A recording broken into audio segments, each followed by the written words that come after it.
Welcome back to Watchbox Studios and Watches Tonight. I'm your host, Tim Masso, and we've got an epic this evening. We're talking about new watches at Watches and Wonders with a focus on Rolex and Patek, but not exclusively. We're also sharing wrist shots and chatting live tonight on Watches Tonight. Visit thewatchbox.com for the latest arrivals, especially my favorite brand and yours, Bethune. But we have everything, all prices, all styles, all brands, over 3,000 pre-owned and vintage watches live right now, updating daily. We have Edward Ledden and Miroslav, Jim Millett. We have Artaud Charles, we have Baltimore Spirits Co., Enrique Casiano, Joseph Z, and Young XL joining in from Atlantic, Canada. Guys, you got to check me out on Instagram where you can follow the comings and goings of the world of Tim Masso. The coolest watches we've got on our website. This is not a bunch of hype stuff, it's the weird ones, and some exceptionally special and not listed on our website. Check out Tim_Masso on Instagram. All right, so guys, Viewers Shots number one, we're going to rush through these because we've got a lot to talk about, but Nishant P, you absolutely wowed me. This is from the 154th floor of the Burj Khalifa, a half-mile tall building that is the world's tallest, with his FP Journe Chronomètre Souverain Havana dial. We have Richard C, a good old friend from South Florida, sharing a serious watch flex with a collection to envy. I sense a blue dial theme here. We have Andy M shopping with the, well, I guess this one right here is a gloriously Dan Reuter DR02. So thank you so much for that one. I'm a huge fan, and if you're not familiar with Dan Reuter, check him out. He's the watchmaker who made my own Tim Masso watch and our Tim Masso group watch. JJL is back on the road with his Lange Unzona Lange 1 in yellow gold, and Sam N gets into gear with his Ferrari FF and the now previous generation Rolex Daytona. And we also have Luke W and Capri the gray-banded king snake. That makes me a little nervous, but with the BMW E36 M3, I think it was an E36, not 46, and his Omega gray side of the moon. Correct me, by the way, if I'm wrong about the identity of the DR02 owner and that E36. Send your wrist shots to Monday Mailbag at thewatchbox.com to see your pieces on my pixels. All right, we got Rand from Louisville. We got Loose Tooth asking, Tim, do you know how thick the Rolex 1908 is? I believe it's 9.5 millimeters. More on that later. Christian F, Dixon Lee from Montreal. We've got Outlaw Pagoda, Alexi Simola from Finland, Mark S from Brooklyn, Horology Homies asking why am I not in Geneva, so I can cover all of this at once in real time. All the guys from Geneva are going to be days late with their actual photos. Now what's going on? We got Soterios joining in from Milano. Soterios, thank you for joining and staying up late in Milan. And we've got Muds 1112 from Slow in the United Kingdom. All right, guys. Patek Philippe 2023 is here, but first, what is dead? What is not coming back for the new model year?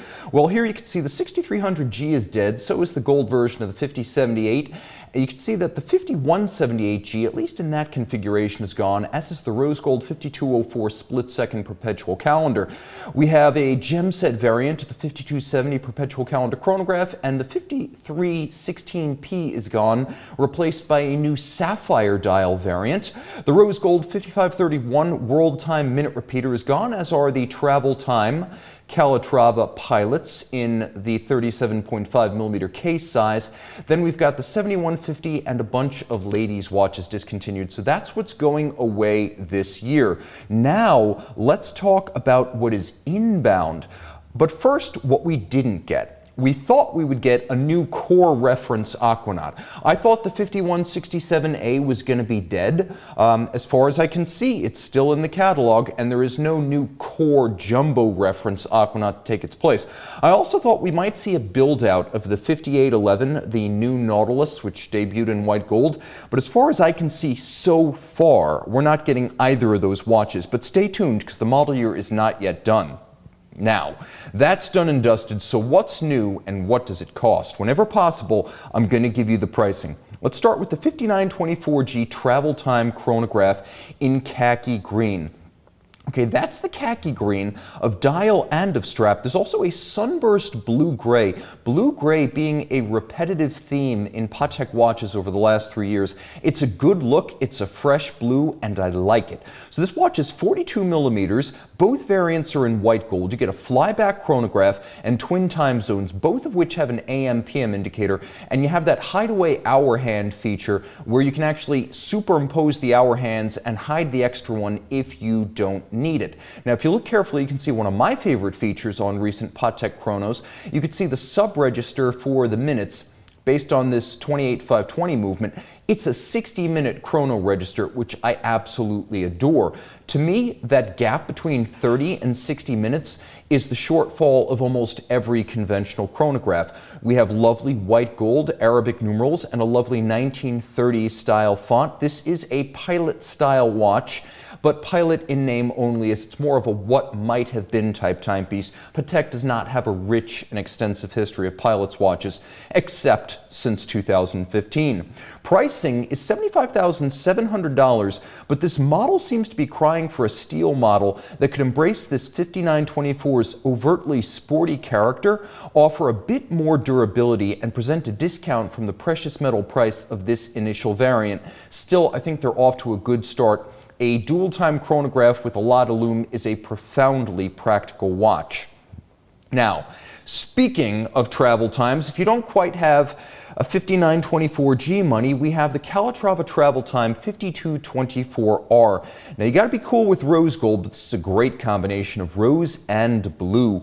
It has ace-like lug sculpting worthy of Michelangelo's David, and a cool 24-hour dial, a lot like a vintage quartermaster's watch. So everything about this is supremely appealing. I like that we've also got that hideaway hour hand and a rare mainstream watch from a luxury brand with a 24-hour format dial.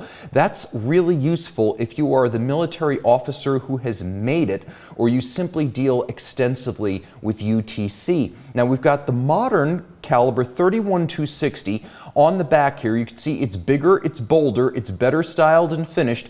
It seems to be replacing all of the previous 240 micro rotor applications, giving us a more modern micro rotor that first debuted back in 2011 on the 5235G. It is making its way across the range. My favorite feature is that finger train style from the barrel down to the escapement, giving it a nice vintage pocket watch look. Super cool. The dial lume here is superb. The thickness is outstanding. There's a lot to love. The watch is sporty, but it's also elegant, and that's really played up in profile, where you can see the rounded flanks of the case and the welded-on lugs that come to tapered points with fluted shoulders. Really good looking right here. Sub 10 millimeters. Pricing, I think, is fair, given the precious metal and the high-end movement, at $57,370. But as with the 5924, I'd really like to see an option in stainless steel.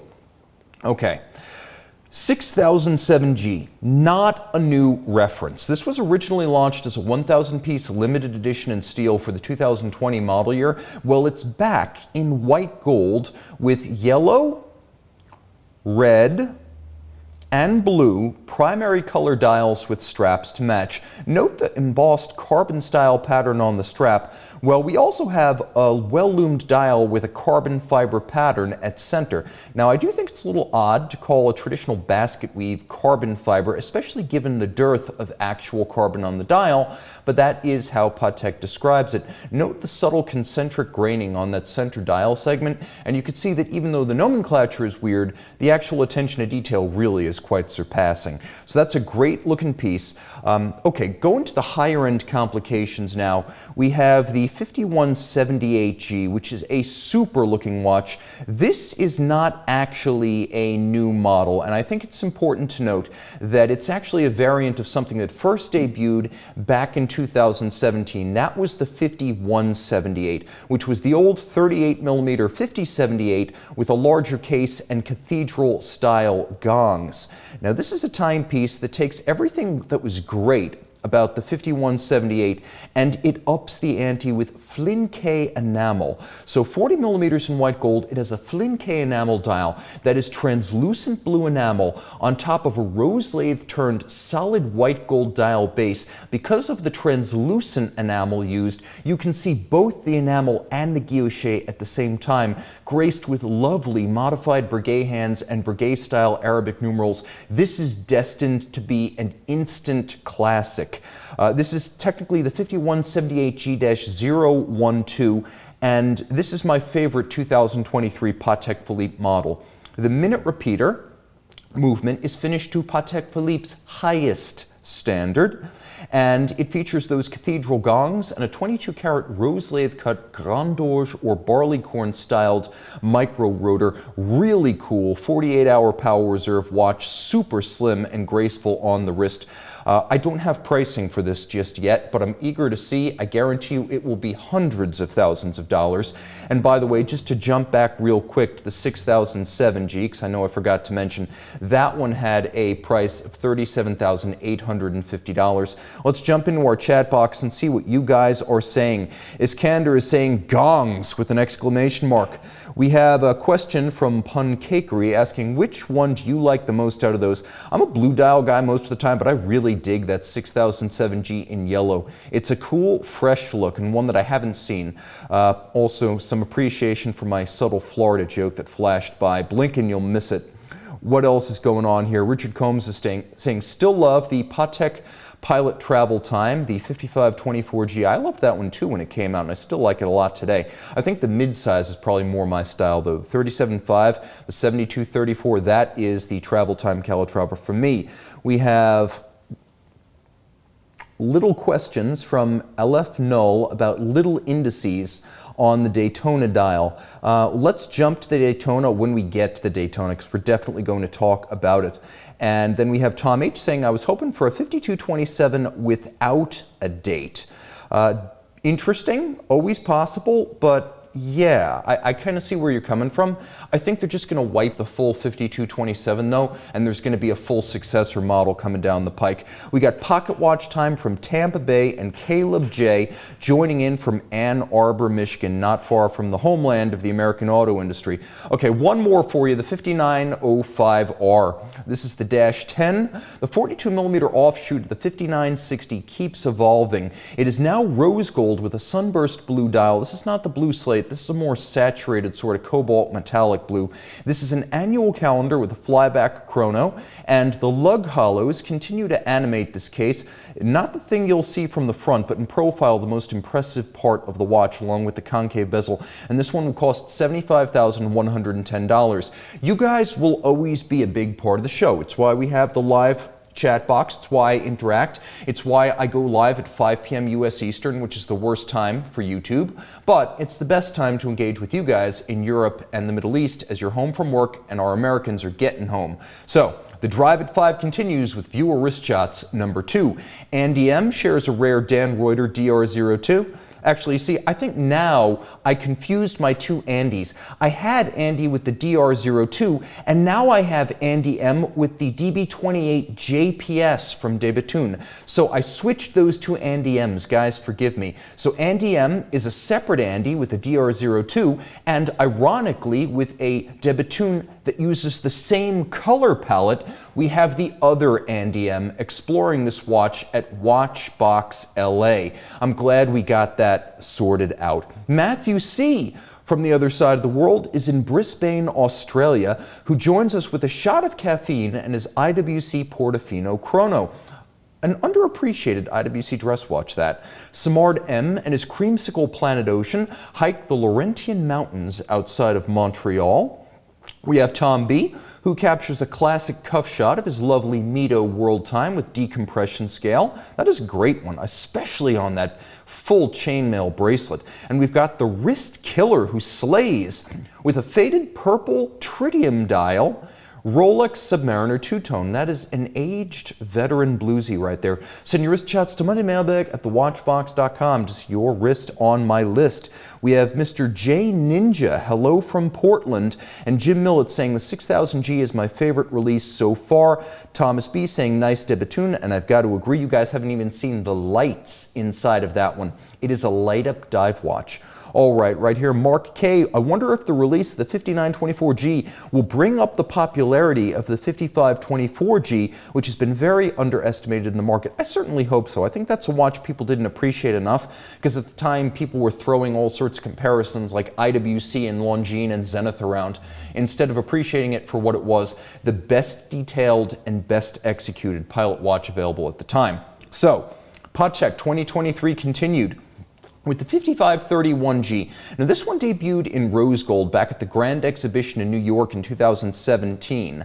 It's a minute repeater, now available in white gold, and it's the only minute repeater that automatically and exclusively chimes local time, including as you reset your locality with the Louis Cotier style world time system. It's 40.2 millimeters in diameter, which means it's actually smaller than it looks, and it has Patek's best case profile with hollow lugs and clou de Paris in profile, including on the repeater slide. This variant features a cloisonné enamel dial executed in-house at Patek, featuring an actual Lake Geneva steam paddle boat that currently exists and operates on the lake. So, very cool watch, surprisingly wearable, and a fun piece for those who treasure craft arts as well as haute horlogerie.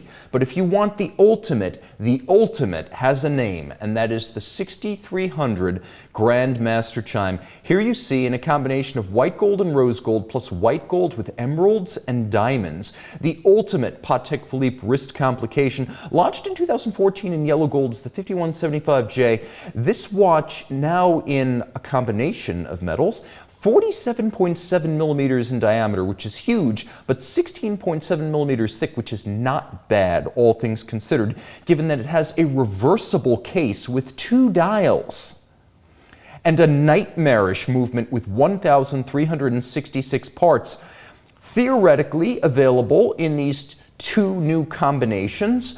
The reality is that this has a years-long waiting list and the aftermarket is nuts, but your wait will be rewarded. 20 complications, including grande et petite sonnerie, minute repeater, perpetual calendar, an alarm that chimes, and, as far as I know, the world's only chiming date repeater. It is a double dial watch, and if you count your complications up to 20 and then break up the wait over 20 complications, I guess it's not that long a wait per complication. Aftermarket on the chime has been crazy. There you go with the previous version, the 6300G, which was about a $2.5 to $3 million watch. Aftermarket is nearly 3 times that. So yeah, these are nuts, and it's been even crazier since the 2019 auction that saw one of these watches, a piece unique, sell for $31 million as the most expensive wristwatch ever sold at auction. So that's a crazy piece, but it's nice to see that Patek continues to offer different variants of it to keep people on their interminable waits excited. All right, jumping into the box, we got Jabo Surf joining in, Abdul R from Germany. We have Tom H asking, Tim, do you think Patek Philippe will reintroduce the Gondolo at some point? Yes, I think they will. I think they will, and I think they'll wait until a year when they don't have any major releases or anniversaries, because it would be easy to outshine something like a new generation Golden Ellipse or Gondolo. I think it needs its own year, and I think some of that is also dependent on what the other brands are doing. In a big year for Rolex at Watches and Wonders, I think Patek probably wouldn't launch an all-new Ellipse or Gondolo collection for obvious reasons. You don't want to share the spotlight. We got Time and Tested. Good evening from Portland. What a day in watches. Love the new Tudor Jubilee bracelet on the Black Bay. Okay, Patek continued. 5968R, you've seen this watch a couple of times since 2019 when it debuted in steel. Now available in rose gold with the dial to match, 42.2 millimeters, still 120 meters, well loomed, still a flyback chrono, somewhat expensive for a strap watch at $75,700. I feel like for that kind of money you should get a bracelet. And this is an interesting evolution of the Aquanaut Luce collection, previously exclusively small gem set, generally quartz, always for women. We now have a 5261R Aquanaut Luce annual calendar that is not being billed as a ladies' watch, which makes it a Patek first in the Luce collection. And at 39.99 millimeters, this is a watch that isn't sized for women, as 40 millimeters is a very versatile size and very much an appropriate size for a men's complication. We've got a lovely blue-gray accenting color on the dial and the strap. Lume is good, as you saw before.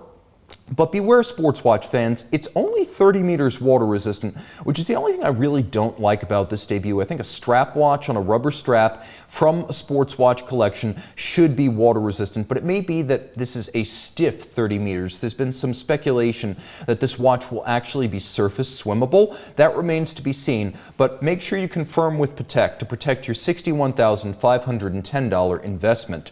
All right, wrist shots number 3. Dan V leads us off with a Blancpain 50 fathoms bathyscaphe visiting Rolex enemy territory at Daytona Beach. We've got Mike P, who shares a lovely Carl F. Bucherer Monero flyback chronograph from a brand we don't see often enough watching the Grand Prix. You know, I love my watches and wheels, even when they're on the screen. We have Eric O, who celebrated St. Patrick's Day in Napa, California. Green verdure across the landscape and a mint green Rolex Datejust in Napa, California, welcoming as we spring forward into the new season. We've got Mufadal G, who surprises with a lovely Louis Erard Masséna Lab regulator.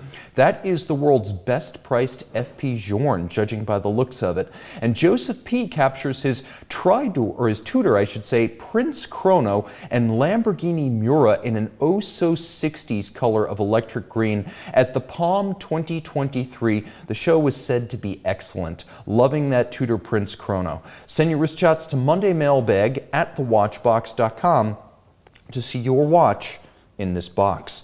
All right, now Rolex watch highlights for 2023. Highlights and analysis. I'm going to capture as much as I can. There are always off-catalog, off-the-books offerings.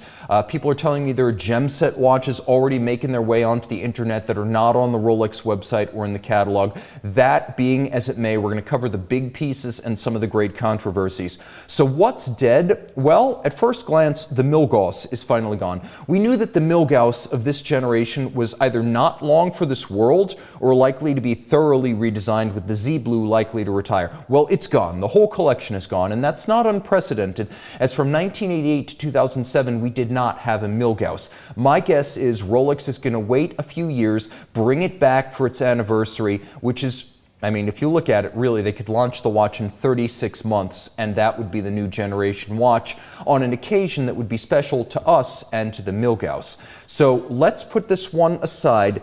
No new Milgauss. Rush and get those that remain in inventory.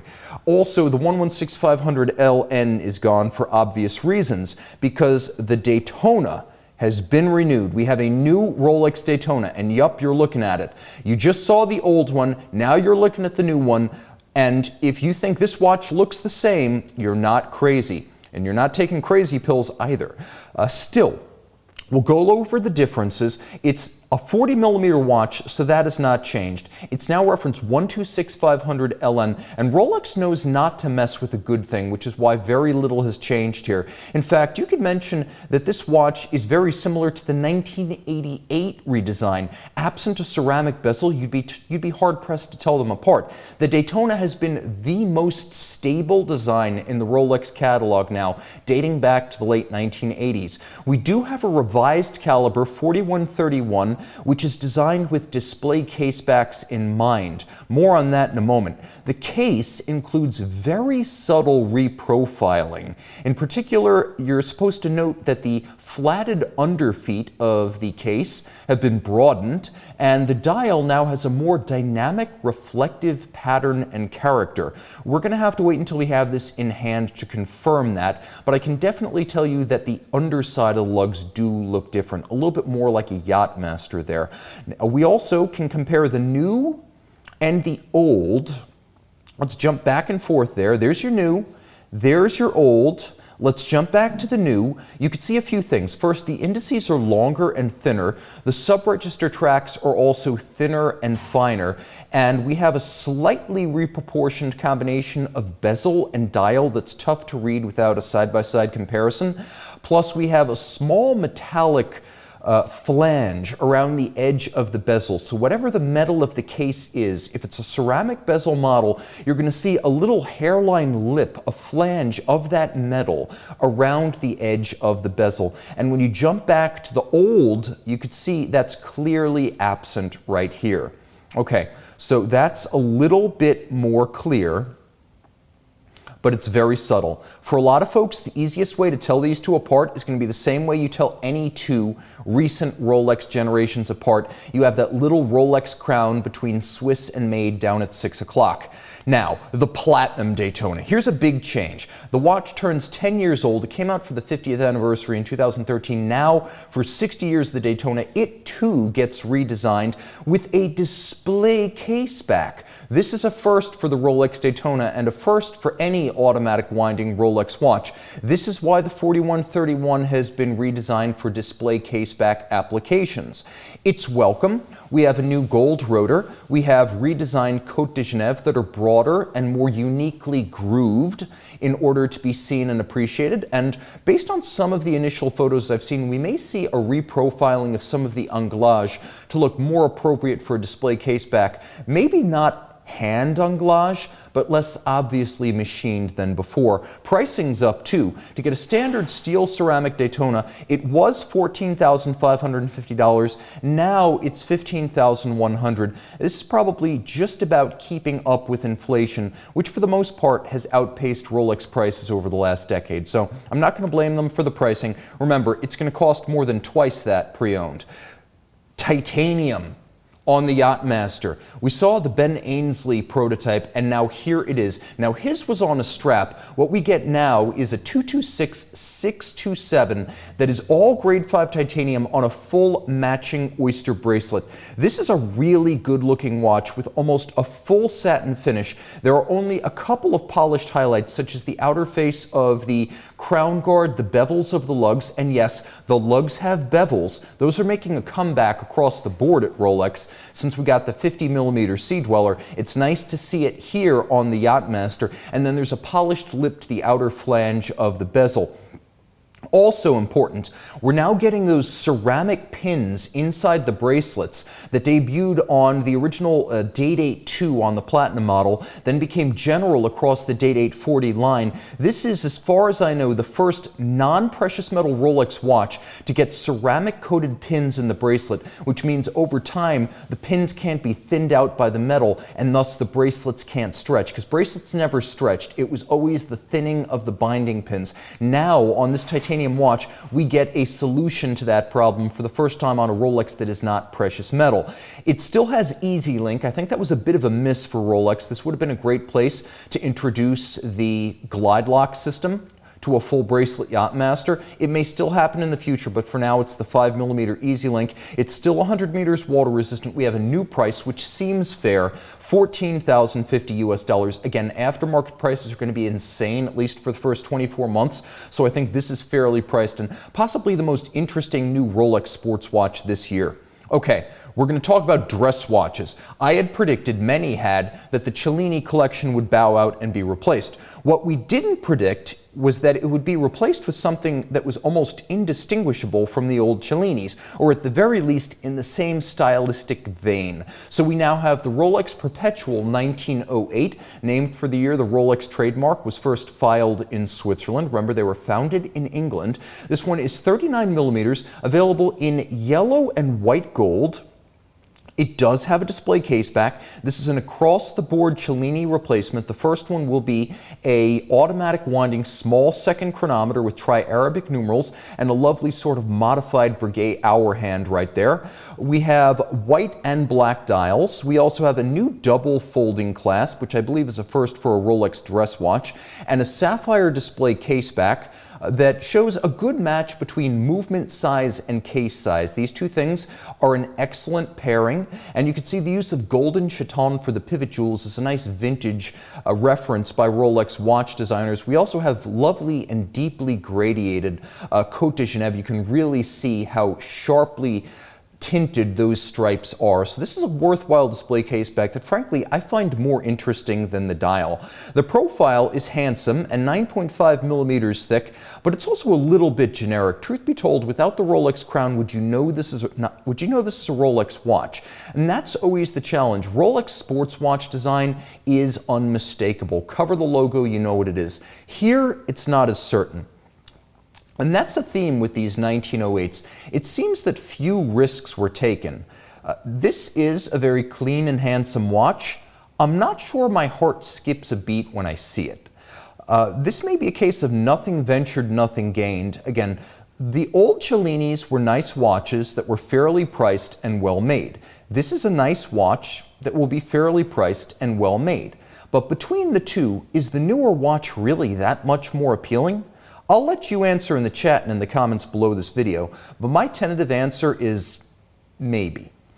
Now, does anyone feel a burning urge to own this over the last Cellinis? If anything, I feel like some of those blue and black dials and some of the copper rose gold dials were maybe even a little bit more compelling, especially when complications were offered, which they were and currently are not.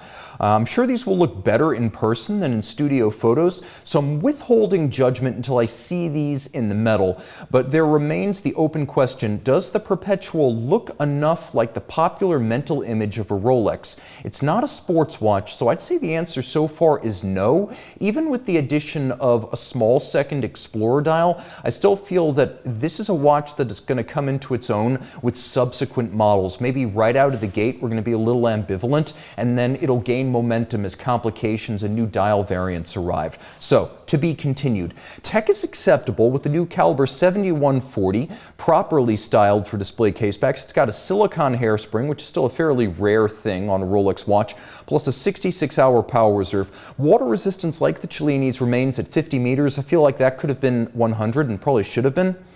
This is reference 5208 in yellow gold, 5209 in white gold. It's going to be $22,000 for yellow gold and $23,300 for white gold. So again, the pricing is appropriate for the quality you get. The Sky Dweller. Okay, not a lot changing here. For the most part, we're looking at new dials. We have a lovely black dial in white gold on a strap. We've got green in steel with a white gold bezel. We have blue in a lovely rose gold, and that blue is almost it's a blue that's got a sort of aquamarine undercurrent to it. Black dials across the board offered in several different forms. Detail of the dials is typically excellent, as with all modern Rolex. Tech specs exactly the same as any Sky Dweller. 3 days power reserve, annual calendar, GMT, 100 meters, water resistant, 42 millimeters. $42,700 for black dial on an Oyster Flex. $50,900 for that lovely blue dial on the full gold, full bracelet. And the green dial in steel is either $15,650 on the Oyster bracelet or $15,900 if you get it on the Jubilee bracelet. I like all of these. More options is good. More options across the board makes Rolex watches more desirable. The Explorer 40, speaking of more options, it went away 2 years ago. Well, now it's back. And it costs $7,700, giving you an appealing and historically relevant entry-level watch from Rolex. Yes, the OPs are cheaper, but this one has unique iconic, I would call it iconic appeal. It has an air of adventure about it that maybe the standard OP doesn't. Plus, it's instantly recognizable as probably the single most distinctive standard three-hand no-date Rolex watch. And I could have done without an extra Explorer case size if it meant a new Milgauss came out this year, but the Milgauss is gone, so we may as well have now 3 different Explorer options. So, GMT-Master II in yellow gold. Actually, interesting that after 2017, the yellow gold two-tone went away for a while. Now it's back, and it costs $16,450. It's also available again in solid yellow gold for $38,900, and that is very compelling, especially on the Jubilee. I don't know, a lot of people have ambivalent feelings about full gold, utility watches, but for me there's always been a sort of air of elitism about the GMT. It could be a pilot's watch, but it could also be the guy in the back seats of the Gulfstream, and I think both are equally appropriate. Both have a claim to the history and heritage of the GMT. Let's see what's going on in the live chat box right here. We got a lot of you guys tonight. This is big time attendance. We're up to over 540. Christopher H., I might have missed it, but how thick are those 1908s? 9.5 millimeters. Abdul R saying Explorer is back with a 40, so if you wait a couple years, they might release the 39 again. And then we have Pocket Watch Time saying, I like the new IWC, not sure which color I like. We're going to talk about that. Hans Peter saying, Tim, I was disappointed by the lack of glide lock clasps on the new Rolex references, and so am I. I think that should have been introduced across the board. If not the full 20 millimeters that you get on the dive watches, then maybe 10 to 12 like you get on some of the 42 millimeter yacht-masters. All right. Oyster Perpetual, here's where the controversy is going to start. 41, 36, and 31 millimeters. Things are getting weird now. Still a deal at $6,400 if you can find one at that price. Now available with the Celebration Dial. And yes, that is the technical term from Rolex. Clearly a tribute to America's favorite theme park culinary curiosity, Dippin' Dots, the ice cream of the future.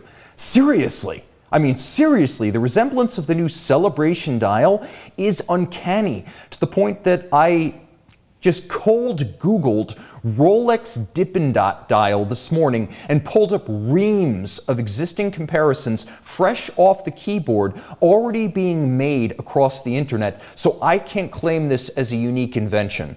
But boy, is it on point. And good. It takes Rolex down a notch and gives me a new favorite Rolex dial. Dippin' Dots, by the way, are my favorite ice cream if we're taking Carvel out of the equation. And then this dial must prove that Rolex watches random YouTube web shows, and therefore my much requested rotating bezel Milgauss revival is imminent.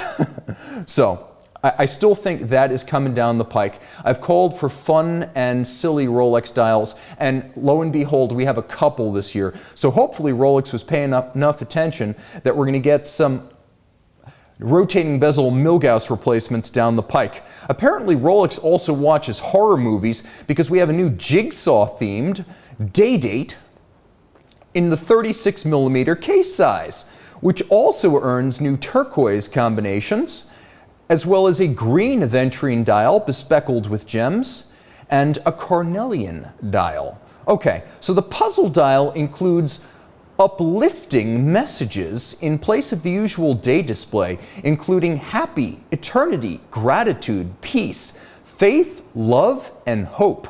They also come with a bunch of pretty rainbow sapphire indices that work surprisingly well with the color palette.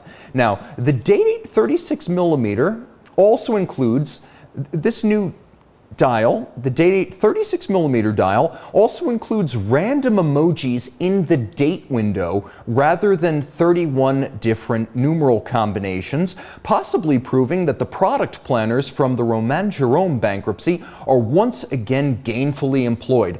I like it, but I'm sure some Rolex purist is going to be up all night over this, while I'm already dreaming sweet dreams of the inevitable purple dial fad of 2024. Stay tuned. This dial is by far my favorite thing about Rolex 2023, and given the ice cream dial, that's really saying something. All right, viewer wrist shots number 4. Ren T, he dives rather than drives. We've had a lot of watches and wheels. Now we have watches and weeds of the C variety with his Tudor Pelagos and Elkhorn Coral at 45 feet of depth. Guys, I love these dive shots. Send more. Jeff R. of Texas takes the opposite approach in Colorado at altitude with his Rolex Deep Sea at 11,800 feet elevation. Tom B. of Liverpool, UK, motors with his Audi TT. I'm a Four Rings fan myself. And Rolex Pepsi GMT-Master II on Jubilee.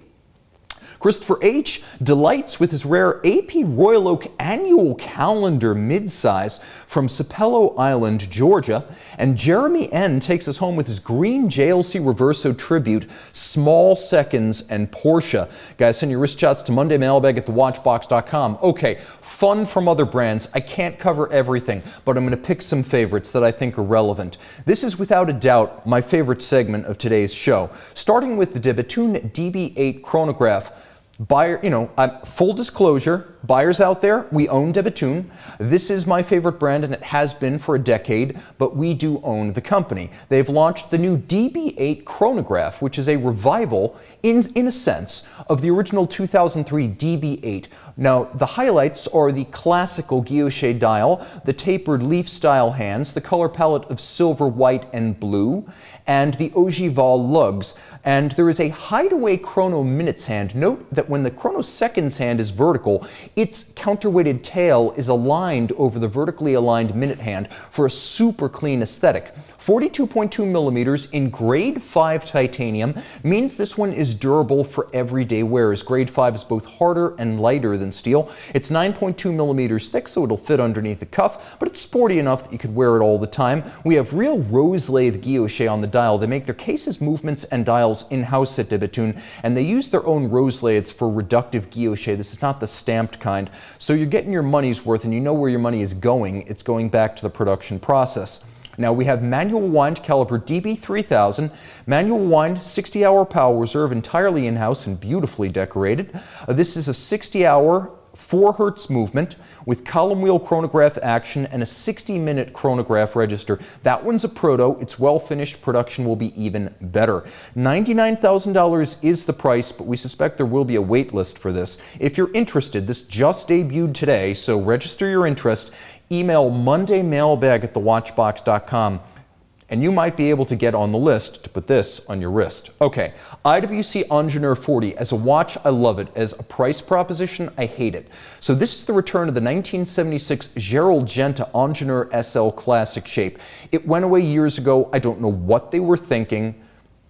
Christian Canopa was probably tripping on this one because no one liked the 50s style Ingenieur, and everyone's happy to see the 70s style integrated bracelet back with this sexy aqua dial. Now they call it aqua, but I'm calling it more like a teal. It's beautiful either way. 40 millimeters in titanium or stainless steel, 120 meters water resistant, 80,000 ampere per meter anti-magnetic.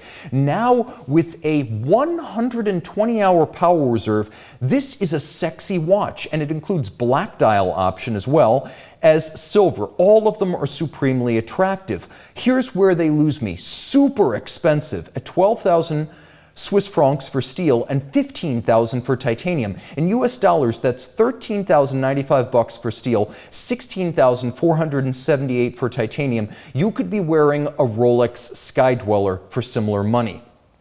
I loved everything about this until I read the price. It's absurd. It's 12 months too late to capitalize on the kind of naive crypto millionaire money that was throwing itself at every full bracelet sports watch this time a year ago. I think these watches need to be under $10,000 or right at $10,000 to make sense. So while I like them as products, I'm going to advise you to buy them used. Okay, a Lange und Söhne Odysseus chronograph. We got the Odysseus, now we get a new complication to flesh out the line. We've seen it in steel, white gold, and titanium. It's still in steel, but it's now 42.5 millimeters, a rather portly 14.2 millimeters thick. It has a central minute register for both chrono seconds and chrono minutes, which keeps the dial clean and balanced. Dial furniture impresses, as you can see up close, not just the applied elements and the quality of the polishing, but also the subtly grained texture of the dial and the seconds track outboard with its beautiful subtle concentric brushing. Really good looking watch. The chronograph reset is an odd one, as the seconds hand will spin in revolutions, in a number of revolutions, equal to the chrono minutes displayed at the time of reset. So if 14 seconds are indicated, you stop the chrono, you reset it, the seconds hand will spin 14 times. Silly, but I love it. The stuff that's unnecessary makes watches more fun. Caliber 156 is automatic, packs 50 hours of power reserve, and still operates with 120 meters of water protection. Detail finish is excellent for the sports watch class, but maybe a little bit austere for a Lange. Jury's out on this one. It looks great up close, but again, for a Lange, this is a bit austere. You can see, though, it has a full balance bridge for better shock tolerance, which is a feature germane to all of the Odysseus models. It is very expensive at $145,000 US, but only 100 pieces will be offered, and only through boutiques, so I suspect they'll have no trouble selling them and no trouble bundling 2, 3, maybe even 4 precious metal dress watches in order to give you access to one of those 100s at the Lange boutique. All right, now we go around the world from Europe to Japan, Grand Seiko with the Evolution 9 Tentograph. No, it doesn't have tentacles, and no, it's not for camping. This is the SLGC-001, which is shockingly claimed to be the first mechanical chronograph from Grand Seiko. Apparently, all of the previous ones were Seikos. So it's 43.2 millimeters in titanium, somewhat thick at 15.3 millimeters. Here's where I mention there needs to be a size warning on this one because the lug-to-lug case only is 51.5 millimeters. I'm anticipating about 54 to 56 millimeters end link to end link, so this is going to be a really big watch. It's got a beautiful deep blue dial with a deep radial graining, which is inspired by the summit scatter pattern of Mount Iwate, which is local to the Morioka studio that builds these mechanical Grand Seikos. It uses the 9S-A5 base to create the 9S-C5 with an innovative double impulse escapement that's remarkably similar to the Omega coaxial, though distinctly different in detail. Then it also has an overcoil hairspring, a full balance bridge, and a free-sprung balance. This is a very beautiful modern movement with an awesome bridge layout, making it supremely attractive. Twin mainspring barrels, 72-hour power reserve. It has a 36,000 vibration per hour beat rate, like a Zenith El Primero.